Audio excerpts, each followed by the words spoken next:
దట్టమైన అడవిలోన సిలికలాది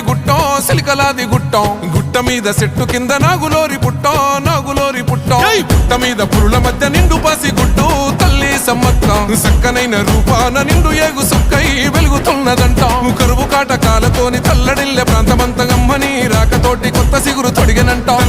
తండ్రి కోయ దూరమేడరాజు ఇంట తల్లిలాగా కోయ కొండు అమ్మవై వెలిసనంట మేడారం గడ్డ మీద మేడరాజు బిడ్డ తల్లి సమ్మక్క కడుపు పంట సాహస